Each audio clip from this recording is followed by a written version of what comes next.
Bismillahirrahmanirrahim. Alhamdulillahi rabbil alamin. Wassalatu wassalamu ala sayyidil awwalin wal akhirin, sayyidina wa maulana Muhammadin wa ala alihi wa sahbihi ajma'in. Subhanaka la ilma lana illa ma 'allamtana innaka antal alimul hakim. Rabbi 'allimna ma yanfa'una wa adkhilna bi rahmatika fi ibadika sholihin. Amin Allahumma amin. Wasaniyata asyarata al-basar. Betul ini. Adapun sifat wajib Allah yang ke-12 yaitu sifat basar. Wahia sifatun mawjudatun qadimatun qaimatun bidati maulana yubsiru bihi kulla mawjudin inkishafan tamman ghairan kishafil ilmi wassamai yubsiru bi ghairi ainaini wa khidqatin wa la yaghibu an ru'yatihi mar'iyun wa intaqqa wa la yadfa'u ru'yatahu zalamun wa yastahilu alaihi al-'ama. Basar adalah sifat yang mawjud, yang qadim, yang tetap pada zat Allah Tuhan kita, yang mana Allah melihat dengan sifat basar akan segala yang ada dengan terbuka nyata yang sempurna, di luar terbuka nyata dengan sifat ilmu dan sifat sama. Allah melihat dengan tanpa dua biji mata dan kelopak mata, dan tidak hilang dari penglihatan Allah oleh sesuatu yang dilihat sekalipun kecil, dan tidak menghalang-halangi akan penglihatan Allah oleh gelapnya tempat. Mustahil atas Allah buta. Wallahu a'lam bishawab. Segini kita bedah.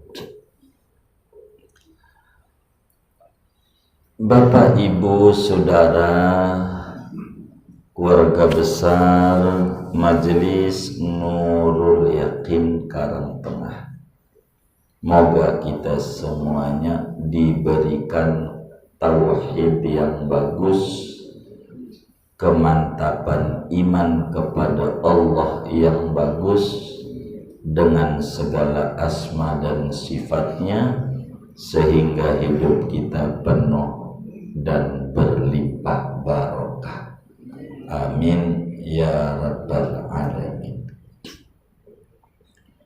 Malam hari ini insya Allah kita akan membedah sesi pertama dari 3 sesi dalam setiap sifat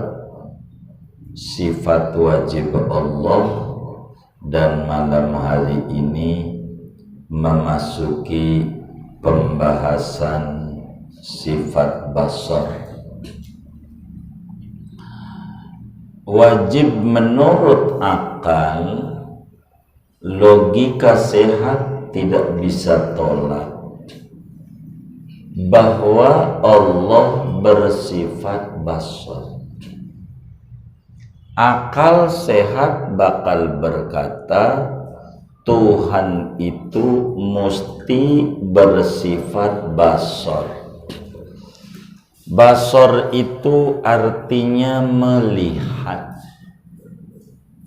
Sulit diterima kalau Tuhan itu buta.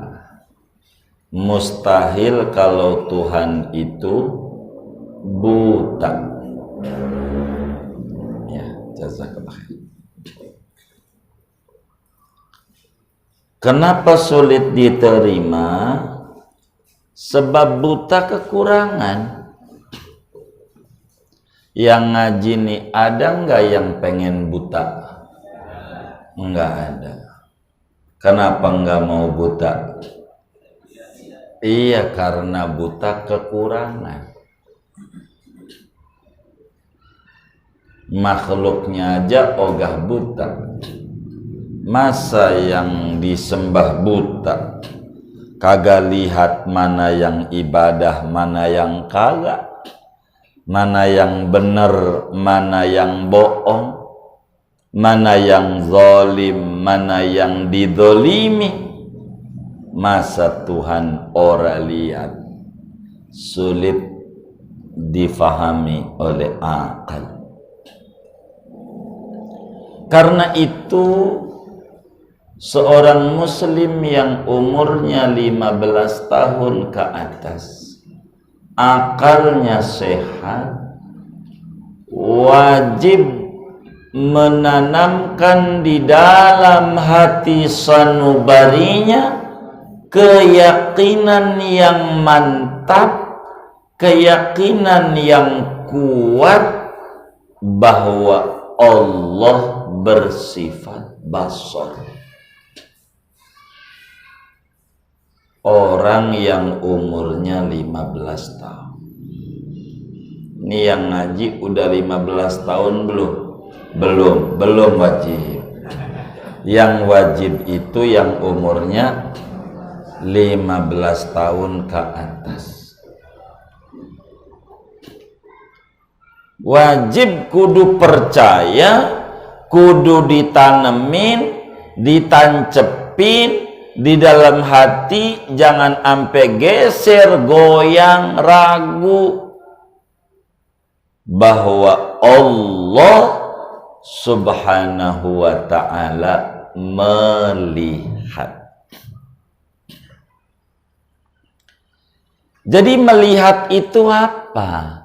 Melihat itu sifat Allah. Apa itu sifat? Sesuatu yang nempel pada zat. Apa itu zat? Sesuatu yang ditempeli sifat. Kalau pici yang saya pakai ada dua nih, ada sifat, ada zat. Apa itu sifat? Warna putih yang nempel pada benda pici. Apa itu pici? Pici itu benda yang ditempeli sifat warna putih. Allah kayak pici? Bukan, biar paham, memahami mana sifat, mana asmaul husna. Ada nama Allah, ada sifat Allah. Pertemuan yang lalu dijelaskan nama dan sifat seringkali berbeda pada kita. Ada namanya soleh, kelakuannya musingin. Apaan? Namanya kan cakep, sifatnya iya, megelin orang tua. Namanya bagus, namanya.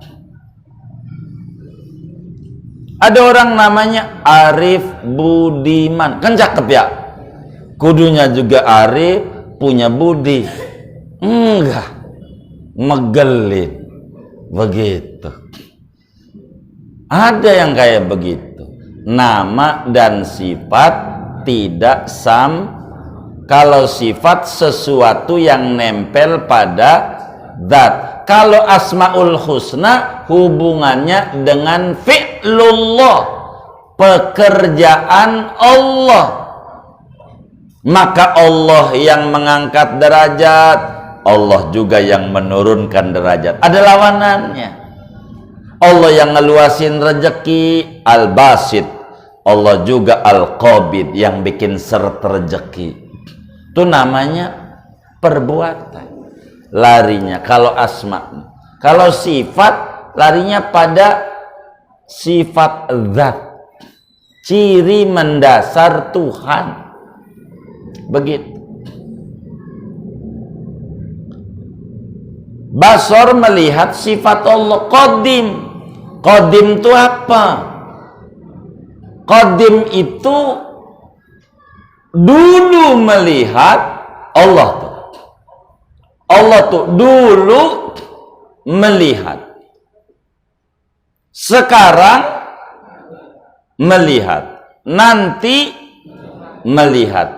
Itu sifat basornya Allah. Enggak kayak kita. Dulu enggak lihat. Pelan-pelan mata kita melihat. Lama-lama kagak lihat. Lama-lama boro orang lain, cucu sendiri, enggak tahu. Lama-lama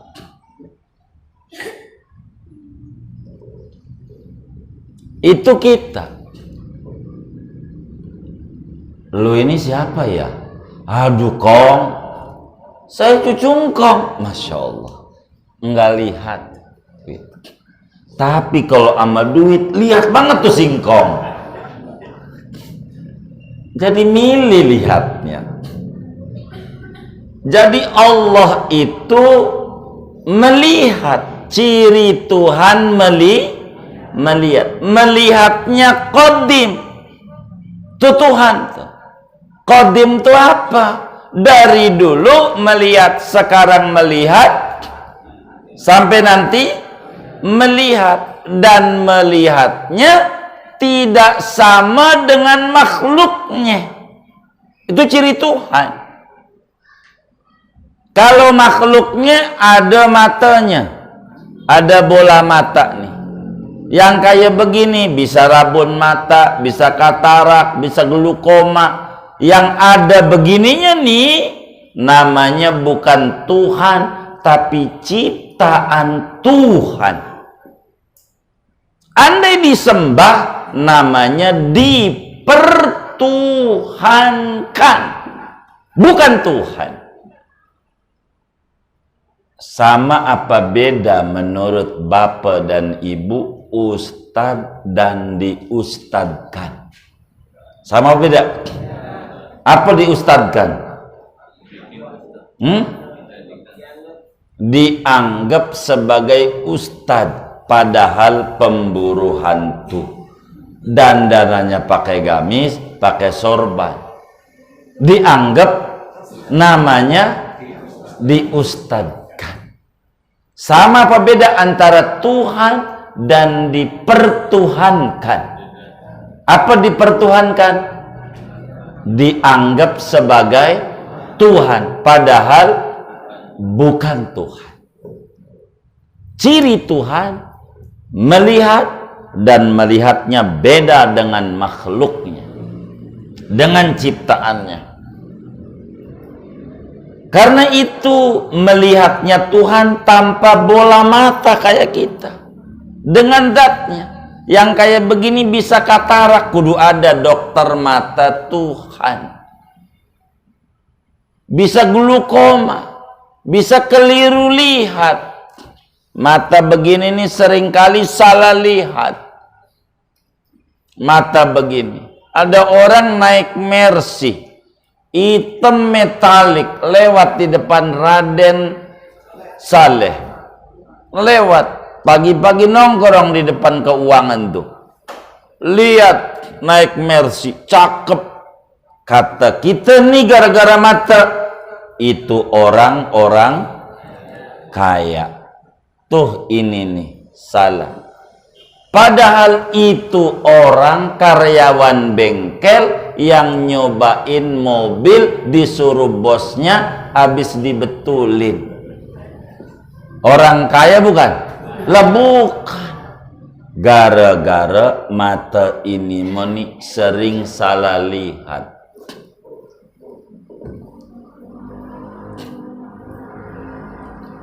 Ada orang kurus banget, pasti puasa mulu. Belum tentu.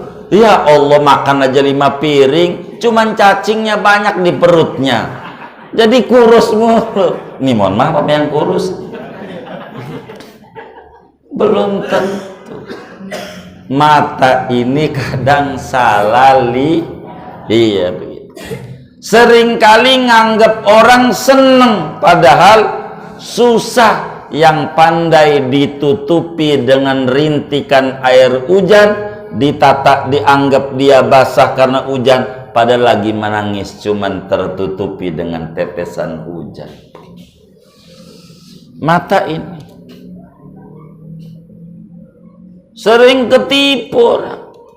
Ada orang anak muda main ke rumah kita bawa motor PCX. Nih layak diambil mantu nih. Besok main lagi NMAX. Besok main lagi, ganti-ganti. Berarti duitnya banyak, layak diambil pas diambil mantu naik sepeda. Motornya mana? Nyobain doang. Karena saya kerja di bengkel, jadi udah betul, lumayan belum diambil, main. Waduh, salah. Ini mata begini, salah lihat. Tanpa kelopak mata kayak kita. Kalau begini namanya ciptaan, jangan disembah. Hebatnya kayak apa kek? Kalau ada matanya kayak begini, seperti Nabi Yuna Muhammad sallallahu alaihi wasallam, hebat, akhlaknya mulia, pribadinya luhur, karakternya cakep, tapi ada matanya, dia manusia, ciptaan Tuhan, bukan Tuhan. Tak layak makhluk nyembah makhluk. Makhluk harus nyembah yang nyiptain dan punya sifat basar. Oleh karena Tuhan itu melihatnya nggak sama dengan makhluknya, maka beda melihatnya Tuhan. Kecil dilihat oleh Tuhan, biar kecil kelihatan kecil. Kalau kecil enggak kelihatan. Kayak virus corona, kecil, kita mah kagak lihat. Percaya ada virus corona? Kalau ditanya begitu, saya percaya.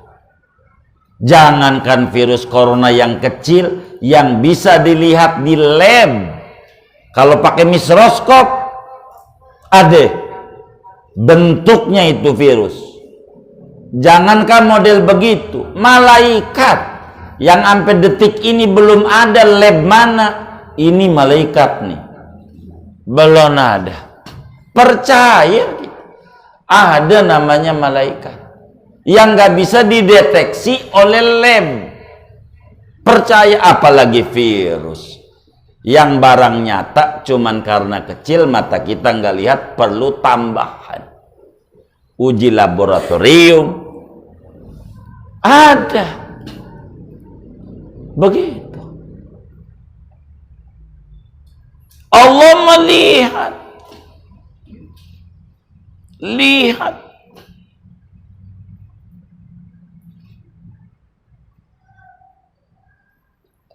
Tidak ada yang hilang dari penglihatan Allah sekecil apapun. Saudara sodako 1.000 rupiah dilihat oleh Allah. Walaupun orang 1.000 dapat apa? Allah tidak. Lihat, punya nilai. Kau tanam jeruk, buah jeruk. Kau tanam berenuk, buah berenuk. dilihat. Wala yadfa'u ru'yatahu zalam, karena beda penglihatannya dengan kita. Gelap kayak terang buat Allah, sendiri kayak rame buat Allah. Biar kita sendiri nggak ada yang lihat, Allah lihat. Maka muslim tak perlu CCTV, nggak perlu muslim, sebab di dalam dirinya ada iman CCTV, dilihat oleh Allah. Mau ngapa saya harus maksiat? Tuhan lihat, malu sama dia. Nikmatnya banyak diterima, lalu kemudian kau gunakan untuk maksiat. Betapa bodohnya saya. Begitu muslim. Kalau kecil deket kagak lihat, jauh boro-boro. Deket gelap kagak lihat, gelap. Tapi Allah beda. Bagi Allah gelap kayak terang, terang kayak gelap. Bagi Allah kecil kayak gede, gede kayak kecil. Faman ya'mal mithqala dzarratin khairan yarahu wa may ya'mal mithqala dzarratin syarran yarahu, kata Quran. Siapa orang berbuat kebaikan sekecil apapun, dia bakal melihat, karena Allah udah lihat. Dia yang melakukan dan tidak keliru. Itu namanya basar. Maka kita jadi muslim yang umurnya 15 tahun ke atas, akalnya sehat, wajib tertanam di dalam hati kita bahwa Tuhan itu melihat kita. Jangankan wujud kita, yang di dalam hati aja dilihat oleh Allah. Dalam hati. Dan Tuhan tidak buta. Maka seorang muslim yang yakin Tuhannya bersifat basar enggak bakalan ngiri kepada orang lain. Warungnya laris, Tuhan lihat, kita enggak ngiri ya dia. Enggak ngiri. Lagi juga kayak saudara-saudara orang Karang Tengah, ngapa pengen jadi orang irian? Pengen jadi orang irian?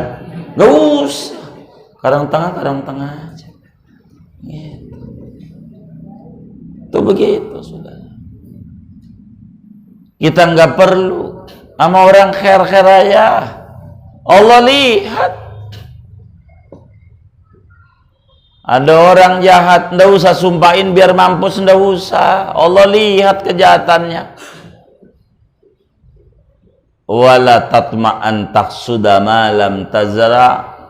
Kata Imam Ghazali, jangan Anda berharap memanen yang Anda tidak tanam. Yang Anda bakal panen hasil tanaman Anda. Anda nanamnya berenuk, Anda bakalan buahnya jeruk. Anda nanam jeruk, pastilah buahnya jeruk, enggak bakalan berenuk. Berbuat baik saja. Tuhan lihat dan tidak keliru cara Tuhan balas kita. Enggak keliru. Ada orang bilang, apa gua udah tahajud, sholat duha, ratib udah dibaca, dalail udah, tapi ngapa dagangan gua begini-begini aja ya? Ono yang depan rumah sholat 5 waktu aja kagak, ratib kayaknya boro-boro, dalail tahu juga apa kagak, tapi ngapa warungnya laris. Ini Tuhan tak adil. Ada nggak orang yang ngomong kayak gitu tuh? Halo, ini speaker kurang kenceng kayaknya. Ada nggak yang ngomong kayak begitu tuh? Banyak nggak? Di majelis ini? Enggak ada, alhamdulillah. Takut ada doang. Begitu. Namanya ndak paham. Itu kenapa begitu? Apa Tuhan buta ya? Kagak bisa nganten rezeki yang masing tahajud ini. Wah, tambah rusak. Kan mustahil Tuhan buta. Tapi ngapa dagangan gua? Itu namanya akhlak Allah. Seringkali kita juga nyontoh sama akhlak Allah. Seringkali kita punya anak 2, yang satu nakal, yang satu nurut.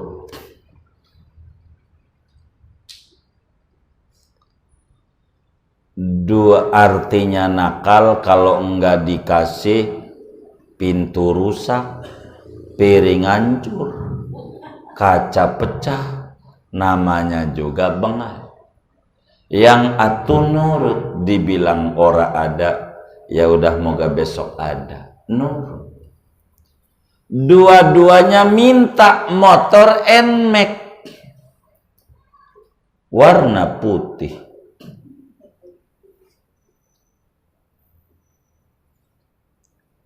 Kira-kira yang kita kasih duluan, yang nurut dulu apa yang nakal?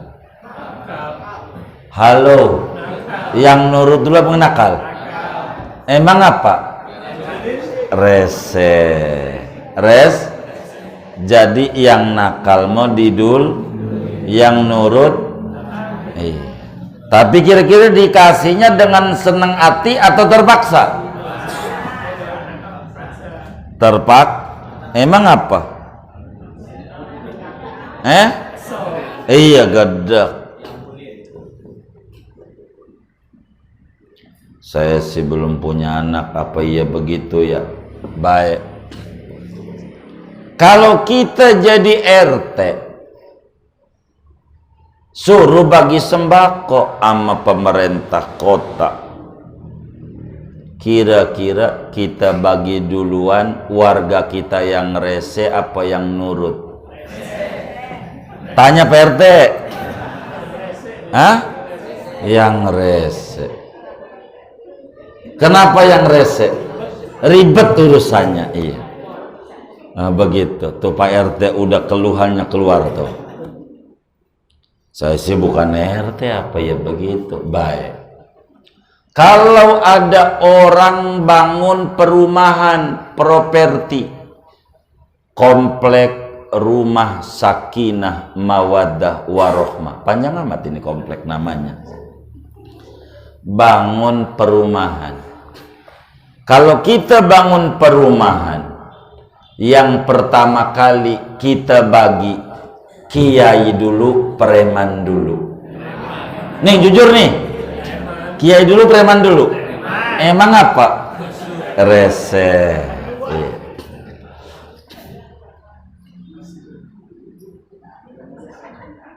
Saya sih belum bisnis perumahan. Baik. Di bagian apa kerja kita? Perfilman. Baik. Kalau seorang sutradara film mau bikin satu lakon perfilman, kira-kira yang seneng duluan jagoan apa musuh? Jagoan apa musuh? Kalau jagoan belakang. Kenapa nggak jagoan duluan?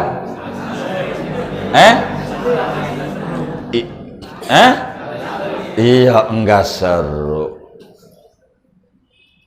Itu percis kayak orang pidato, paling cakepnya pidato. Kalau langsung bikin film jagoan langsung menang. Apa pidato yang paling cakep? Saudara suruh pidato, mau ngomong apa? Saya ajarin. Amalan pidato. Yang begini nih, singkat padat luar biasa. Orang bakal terkagum-kagum sama saudara. Jadi saudara ngomong Assalamualaikum warahmatullahi wabarakatuh. Sebelum saya mulai, saya akhiri Assalamualaikum warahmatullahi wabarakatuh. Wih, cakep. Udah padat. Isinya apa? Udah yang ada di hati ente tuh kayak begitu. Ente wali dah. Udah, itu namanya singkat padat. Baru bikin film udah the end. Itu kalau jagoan menang begitu. Di mana-mana juga yang senang duluan musuh. Maka orang non muslim yang nggak nyembah Allah sama muslim suka kagum nih. Ngapa ya gua yang ibadah nyembah Allah, kayaknya jalan rezeki ini ya seret kayak jalan Raden Saleh kalau pagi sebelum corona. Emang begitu? Tapi ngapa dia nyembahnya aja bukan Allah, tapi usahanya maju? Kita paham. Emang kita juga kerjain. Emang dia mah iya rese. Kalau yang rese mah duluan. Tapi ujungnya di mana musuh? Iya kagak enak. Yang enak jagoan. Maka jadilah jagoan. Mukmin yang benar iman. Kalau orang mukmin dikasih kaya oleh Allah, bukan gaji, bonus, reward, gajinya kelak di akhirat. Dunia tidak layak untuk menggaji dari ibadah muslim yang dikerjakan. Itu reward saja, bonus, tar gaji di akhirat. Dunia enggak cukup untuk membalas ibadah yang diberikan. Saudara baca ratib, saudara baca dalail, rizkinya luas, bukan gaji, ntar akhirat bonus. Nyari gali sumur enggak dapat emas, enggak apa-apa. Emang gali sumur niatnya nyari air, emas mah hikmah. Baca sholawat enggak dikasih kaya, ora apa-apa. Emang niatnya biar dekat dengan Allah. Sebab cara dekat dengan Allah tidak ada cara kecuali satu pintunya. Kudu lewat Nabi Muhammad. Biar dekat dengan Nabi Muhammad tidak ada cara tercepat kecuali dalailan. Biar apa? Biar Allah demen. Kenapa biar Allah demen? Kalau udah demen enak. Jangankan minta, kagak minta juga dikasih. Karena demen. Kayak anak muda pacaran. Mau makan bakso neng, lah kagak minta ditawarin. Kenapa tuh? Iya demen. Tapi kalau gedek kagak minta, boro kagak minta, minta berkali-kali. Dikasih enggak? Emang apa? Iya gedek. Bagaimana dalailan biar Tuhan demen? Kalau demen kasih. Begitu. Namanya mencuri perhatian Tuhan, mengejar perhatian Allah. Tuh begitu. Allah lihat. Cuman saudara, kita ini makhluk. Makhluk tuh ciptaan. Terbatas sudut pandangnya. Bila kita melihat fisik orang, Allah tak lihat fisik orang, yang dilihat batinnya. Itu Allah. Kalau kita lihat fisiknya, maka siapa yang hadir usaha, saya bilangin sama teman-teman tuh yang usaha dekor, Anda kudu punya mobil yang keren. Jangan sampai Anda kagak naik mobil yang keren, Anda percaya partner Anda. Karena manusia mau memandangnya fisik yang keren. Hatta pakai minjem mobil teman, mau maranin partner, pakai pinjam mobil teman, cari. Saya kalau begitu saya pinjam mobil teman saya Fortuner, silakan. Ente masuk ke rumah ditanya, itu di mobil itu sopir gue. Wih, luar biasa. Kalau yang punya mobil sopir gue. Wih. Dia percaya. Saudara ngelamar kerja di Sudirman, ijazah saudara sampai S3, pakai baju compang-camping, yang penting mau pendidikannya. Orang dipercaya, orang melihatnya fisik orang, tapi Allah lihatnya hati. Kata Nabi, innallaha la yanzuru ila suwarikum wala ila ajsamikum walakin yanzuru ila qulubikum. Allah tak lihat fisik Anda, rupa Anda, golongan genetik Anda ningrat atau bukan, darahnya darah biru apa darahnya darah merah, kagak dilihat. Yang dilihat hati, hati yang dilihat.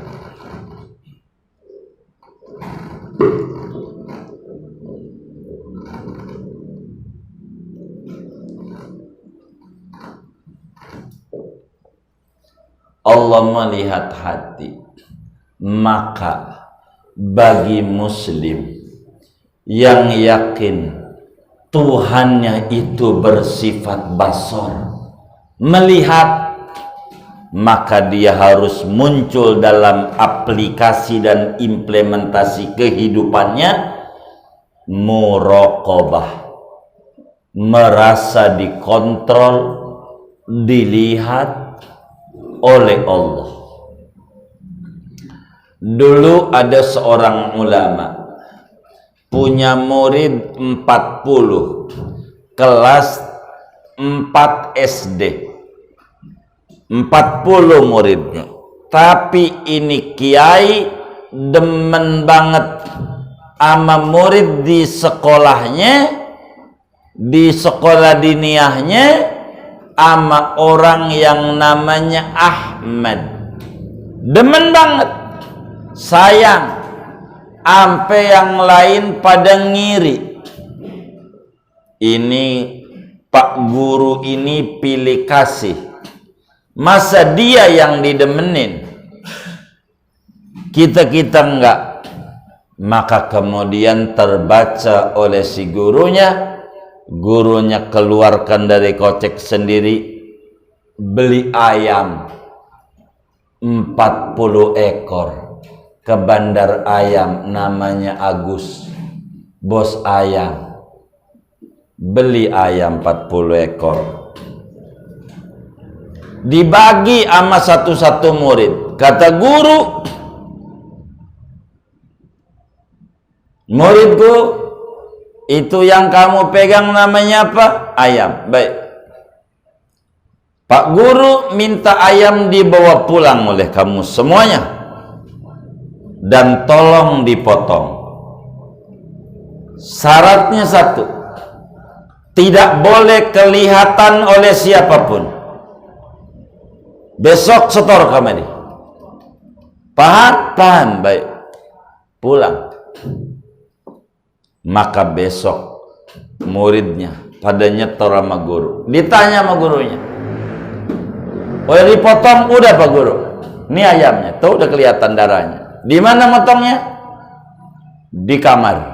Waktu itu bapak pergi kerja, ibu pergi ke pasar. Kamu dipotong. Di mana? Pinggir kali. Kamu udah macam-macam. Semuanya alasan, ada yang di gunung, ada macam-macam.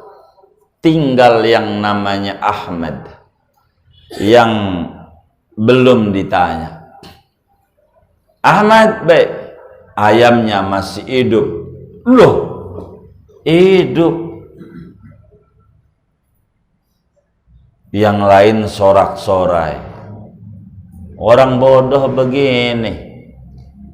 Yang lain pada mati, ayam ini hidup.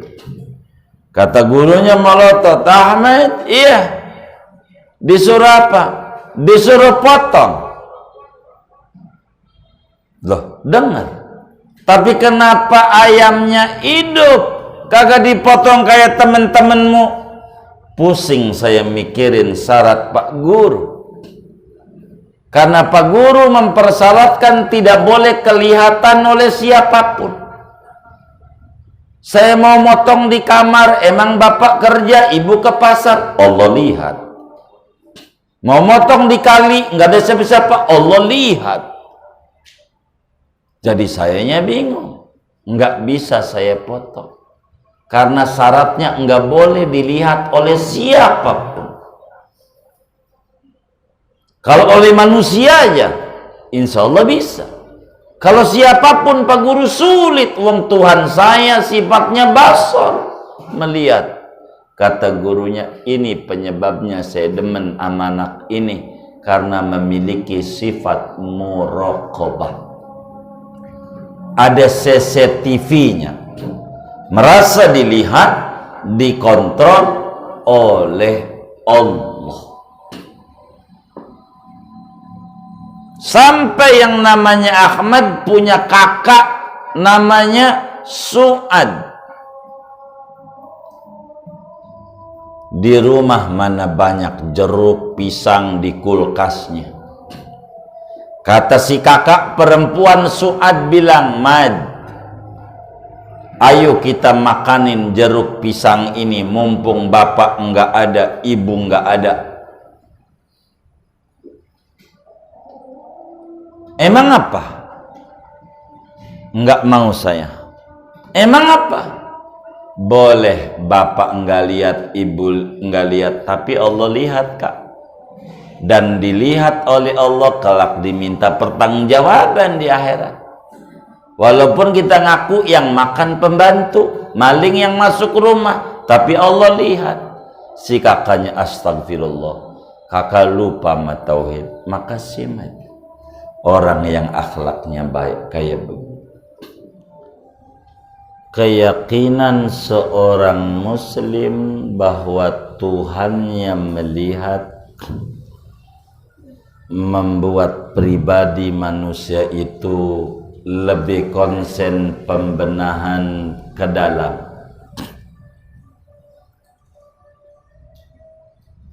Dalam lagu Indonesia Raya, lagu kebangsaan kita, bangunlah, bangunlah jiwanya, baru kemudian bangunlah badannya. Kenapa begitu? Karena memang yang harus didandani tempat dipandang Allah. Allah pandang qalbu, tidak fisik. Tidak. Karena itu, karena yang dipandang qalbu kita, maka yang harus dibangun oleh kita hati, bukan fisik. Disebut tingkatkan iman, bukan kampanyenya tingkatkan imun. Tidak. Muslim selalu konsen ke dalam. Bila iman meningkat, imun 75% naik. Bila iman menurun, imun menurun.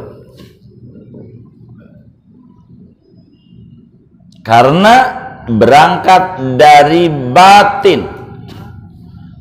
Hubungan batin dengan lahir seperti hubungan hati dengan mulut, seperti hubungan teko dengan mulut teko. Bila teko isinya susu, akan keluar saat dituang susu. Kalau di dalam teko itu isinya kopi, waktu dituang keluar kopi. Ada nggak di Ciledug di Karangtengah ini teko isinya susu, waktu dituang dari mulut teko keluar kopi? Ada nggak? Hah? Ada teko dalamnya susu, waktu dituang keluarnya kopi. Pertanyaannya, ada nggak?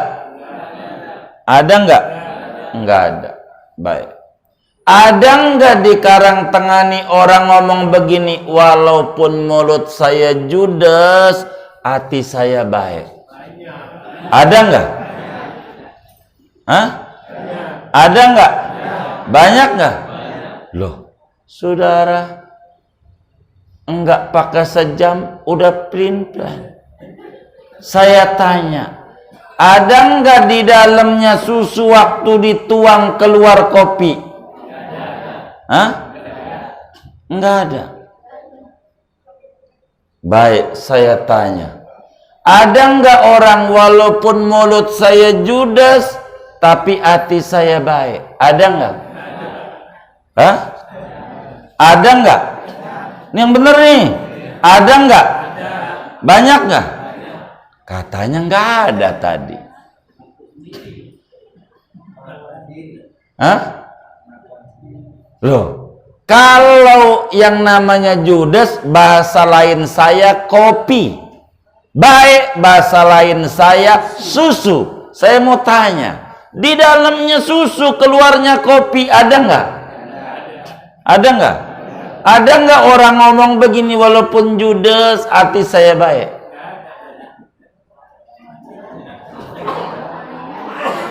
Ini saya nggak berhenti nih ngaji nih kalau belum paham. Ada nggak?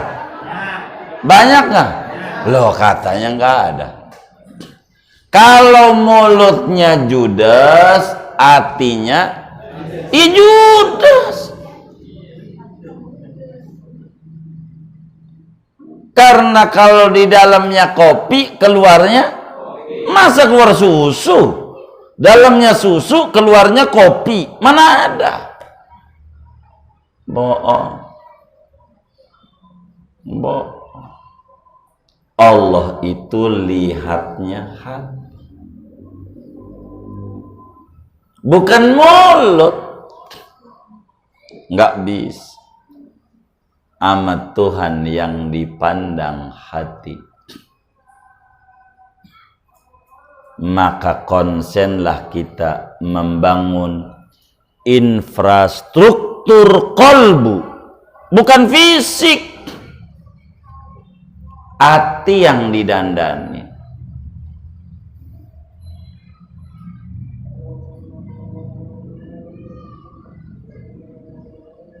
Hati ini biar rapi,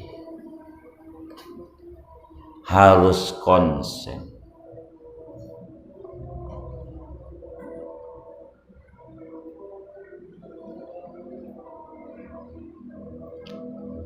Kenapa ada suami istri, istrinya di depan? Itu kalau udah marah, uratnya keluar. Urat. Itu kata si laki, lu ini mah punya mata apa kagak? Begitu. Ada enggak bu laki yang kayak begitu? Ini yang bener nih. Enggak ada, alhamdulillah, tapi ada doang. Enggak ada. Tapi nyengir-nyengirnya ada ragu saya. Kenapa dia pakai narik urat sementara ada di depan? Kenapa harus kencang? Kan di depan. Kenapa masih nanya punya mata kagak? Kan lu kawin karena punya mata. Beda sama anak muda yang lagi pacaran, ngomongnya bisik-bisik. Ya. Ada calon mertua di situ, tapi kedengeran, duduknya jauh. Kudunya juga yang lagi pacaran ini nih yang narik urat nih, karena jauh. Kudunya juga ini yang pelan ngomongnya, kan di depan. Karena yang dipandang adalah hati, yang dilihat adalah hati. Ini permasalahannya hati. Walaupun ini laki badannya dekat dengan bini, hatinya lagi jauh. Maka supaya kedengeran jarak hatinya jauh, maka tarik urat. Ampe nanya, punya mata kagak boleh kelihatan tuh, kagak kelihatan. Saking apanya? Apanya? Hatinya. Lain yang lagi pacaran, biar fisiknya jauh, hatinya deket. Kedengaran. Fisik boleh jauh, hati dekat. Kayak ibu-ibu, motor lakinya prepek depan, itu langsung sama anaknya, tong baba lu tuh udah pulang tuh. Nggak lihat sih, karena dekat di hati. Dari prepek aja udah paham suara motor bututnya tuh, lakinya pulang, ada di hatinya. Begitu. Dan Allah pandang hati. Di mata Allah, wirid enggak perlu 1000 sholat, enggak. 2 rakaat asal kita penuh ketulusan, punya nilai besar di mata Allah. Karena Allah tidak memandang kuantitas, tapi pandang kualitas, isi di dalamnya. Itu Allah. Sering kita muncul di masyarakat, aduh Pak, si anu tuh kaya tapi pelitnya 70 rajab. Ya Allah. Ada sampai begitu. Lain dengan si anu pada orang miskin, ya Allah pemulung, tapi ya Allah berbaginya. Ini kenapa? Karena yang dipandang Allah bukan fisik kayak Anda. Ada orang duitnya banyak tapi pelit 70 mulut. Itu orang namanya miskin bergelimangan harta. Itu si pemulung namanya kaya raya dengan bungkus berkekurangan harta. Karena kaya, miskin nilainya di jiwa. Dan ini yang dipandang oleh Allah. Penyakit apa aja yang datang di badan kita, kalau mau jujur, bukan dari makanan. Nggak ada makanan, tapi berangkat dari hati yang kurang pandai dikelola, padahal dia dipandang oleh Allah. Sering kita ngelamunin, mikirin orang, si anu tuh ya Allah, kurang apa gua sama dia, miring kiri. Padahal gua kayak begitu banget ya, miring kanan, sampai jam 11, sampai jam 12. Yang kita pikirin kira-kira malam itu ngapain? Tidur. Ngorok nggak? Dia lagi mikirin kita nggak? Jadi tinggian dia, tinggian kita. Yang benar nih, tinggian dia, tinggian kita. Kenapa? Hah? Hah? Hah? Tinggian dia, tinggian kita. Kenapa? Dia dibantuin, kita pikirin. Sementara dia mikirin dirinya. Kalau kita ada yang mikirin kagak? Lah kagak, kita aja kagak mikirin diri, mikirin dia. Siapa yang mikirin kita? Tambah sengsara kita. Yang kayak begitu. Jangan mikirin mulu. Ngomentarin begini begitu, ngapa ya? Diparanin malah lihat angonannya, bebek dilihat lagi. Enggak usah dipikirin. Enak di dia. Dia mikirin dirinya, kita bantu mikirin dia. Enggak usah. Mendingan mikirin dalailan amaratiban. Itu aja dah kita, biar enak hidup kita. Allah pandang hati. Pandang hati.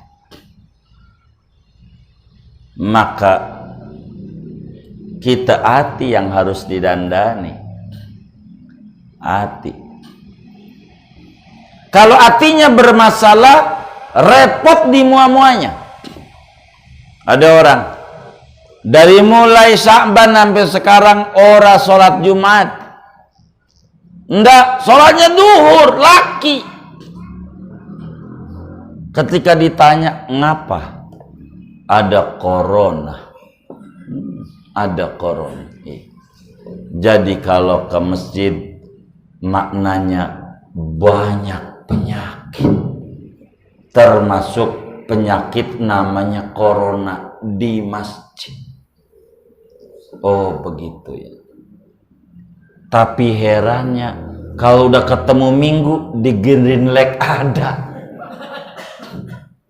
Ampe dia Parung, Ciseeng nyampe main sepeda. Ampe di Cisauk, rumah makan Cere nyampe. Ampe ke Kembangan, rumah makan Kepala Kakap Haji Rojali nyampe pakai sepeda. Nyampe jauh, masjid cuman 100 meter dari rumahnya, orang nyampe. Tapi ke pasar nyampe yang jauh, karena di pasar selamat, aman, rahmat Allah banyak. Di tempat hiburan, Car Free Day, ada Tuhan, rahmat banyak, keselamatan ada. Kalau di masjid penyakit melulu, rusak tauhidnya, rusak. Dari sini berangkat, dari sini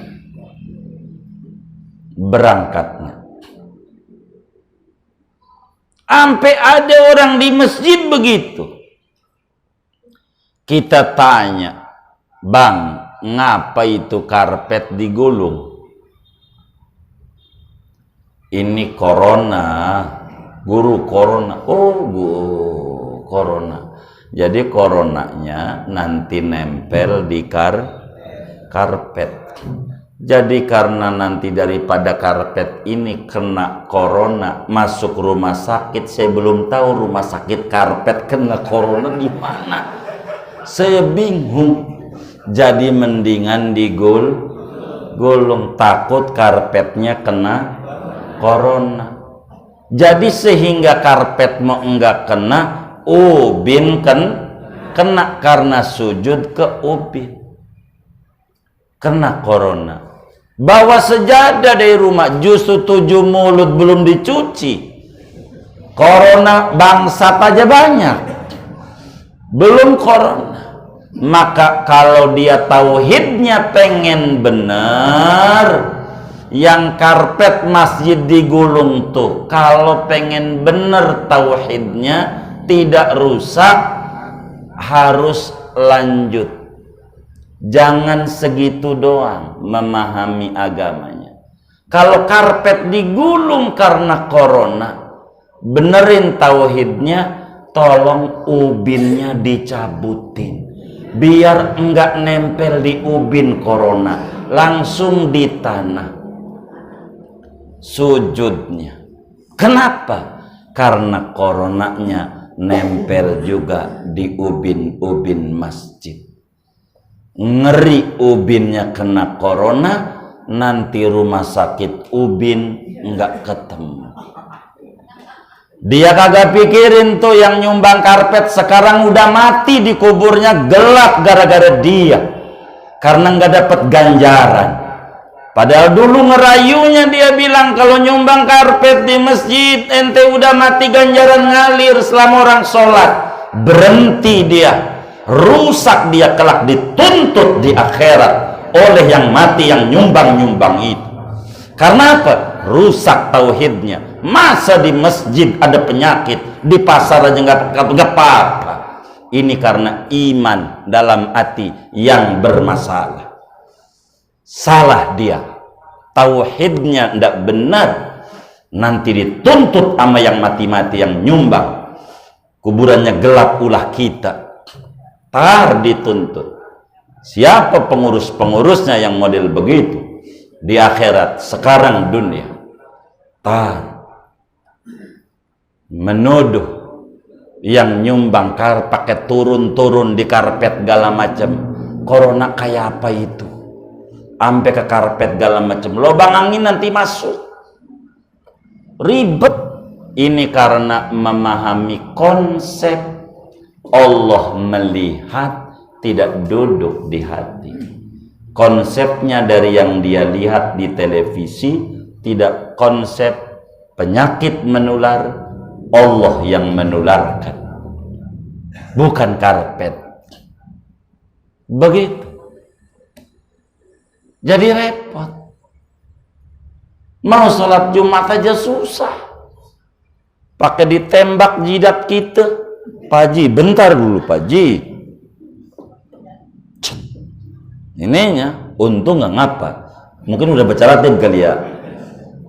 Berapa suhunya? 33. Ya 33, diomelin sama dia. Ini pengalaman hidup saya ini.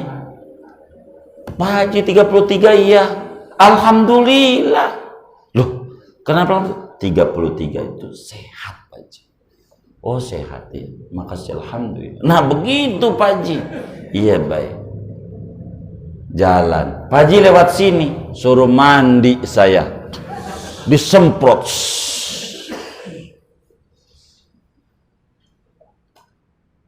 Katanya sehat, tapi disemprot lagi. Ini nggak percaya kita sehat, padahal dia juga yang ngetes 33. Tapi ya kita nurut aja, masuk ke masjid. Pak Haji jaga jarak. Innalillah. Katanya udah disemprot sehat, masih jaga jarak. Bingung juga. Ini corona kayak apa? Sampai 3 lapis, masih juga kena juga. Sampai segitunya. Bukan coronanya, ini mau OTG. Orang tampak gila. Betapa dari rumahnya Karangtengah kerja di mana ya? Pulau Gadung. Naik motor sama temennya, boncengannya rapet. Sampai kantornya jaga jarak. Pulang rapet lagi, dikata waras. Rada-rada, dikata rada-rada. Waras. Coba itu. Apa ya kayak begitu tuh modelnya? Waktu naik motor, corona nggak ada. Di kantor ada, bingung juga sih. Bingung. Ini tauhid yang harus didandani. Bermasalah. Oleh karena itu saudara, hati ini yang harus dibenerin biar mantep kita. Lah kita katanya yang pakai masker itu orang sakit. Sekarang semua orang pakai masker. Lah kan berarti nggak bisa bedain mana yang sehat, mana yang sakit. Jadi semuanya sakit.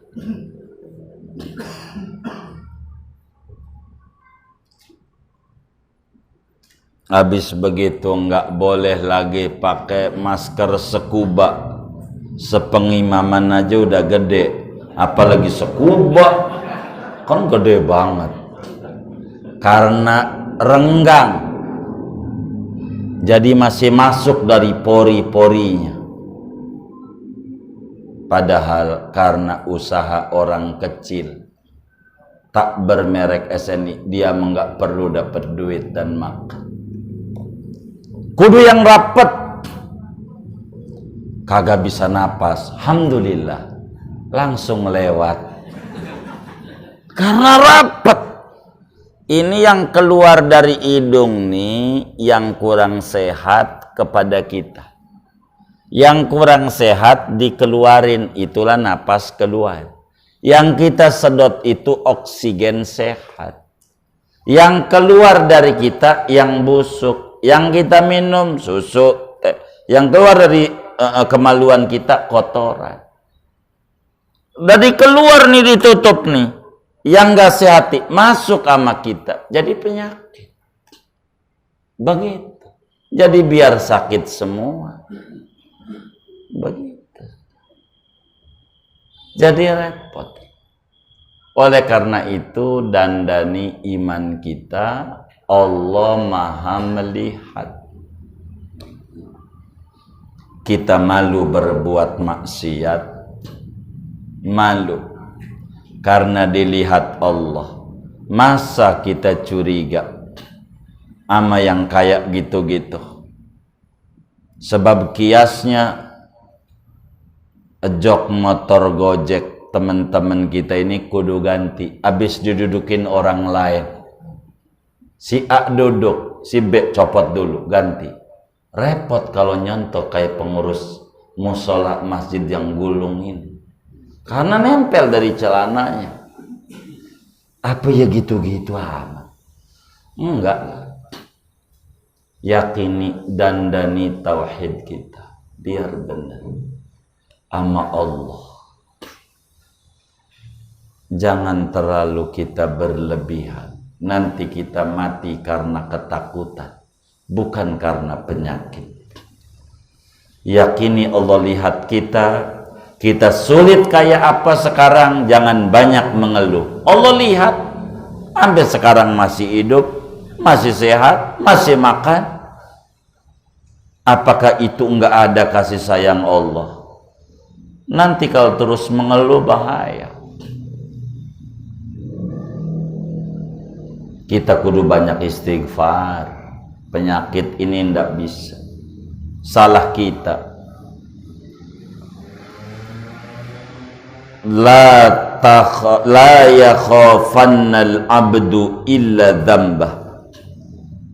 Seorang hamba tak boleh takut ama apa saja. Ama pemimpin zalim jangan takut, sebab jiwa dia di tangan Allah dan Allah lihat kelakuan dia. Gak perlu takut. Tidak perlu takut ama bini yang ngomel mulu, ndak perlu takut. Allah lihat dan dia ada di genggaman Allah. Tak perlu takut kepada anak yang bengal. Allah lihat dan jiwa dia di genggaman Allah. Tak perlu takut sama orang menfitnah, menjelek-jelekan, zalim. Tak perlu takut. Jiwa dia di genggaman Allah. Apa yang ditakuti? Takuti dosa kita. Karena dosa mendatangkan banyak malapetaka. Dosa inilah yang ditakuti. Dosa menutup pintu kebaikan Allah. Ini yang harus kita takuti. Tidak perlu kita takut ama apa saja, termasuk corona. Ya, corona. Takutnya ama dosa yang kita lakukan. Allah lihat. Sifatnya basah. Dandanin batin kita. Kata Nabi, inna fil jasadi mudghah, di dalam tubuh Anda ada segumpal daging. Bila dia bagus, yang lain bagus. Bila dia busuk, yang lain busuk. Itulah qalbu Anda. Karena di situ tempat dilihat Allah, tempat senang dalam hidup, tempat susah dalam hidup, hati, bukan fisik. Boleh fisik di penjara, tapi hatinya bahagia, bahagia dia. Boleh fisiknya di luar, tapi terpenjara oleh keadaan. Kenapa? Karena jiwanya jauh dari Allah yang maha melihat. Bila sudah mampu mentelaah ini, namanya masuk pada kelas ihsan. Anta'budallaha ka'annaka tarah fa illam takun tarah fa innahu yarak. Kau berngabdi kepada Allah, yakini kau bisa melihat Allah seakan-akan. Tak bisa musyahadah, turun, yakini Allah melihat Anda. Muraqabah, maka muraqabah, merasa diawasi oleh Allah, ini adalah buah dari keyakinan orang bahwa dirinya dilihat Allah. Maka konsep hidupnya dua, tak mau dilihat Allah di tempat yang dilarang, tak mau dicari-cari Allah di tempat yang disuruh. Itulah keyakinan orang yang paham bahwa Allah bersifat basar. Segini dulu, nanti 2 kali materi, dalil basar mana, implementasi yang sesungguhnya harus bagaimana. Mudah-mudahan dapat difahami daripada kajian basar ini, sehingga hidup kita penuh ketenangan, ketentraman, kenyamanan dan kebahagiaan. Amin. Al-Fatihah.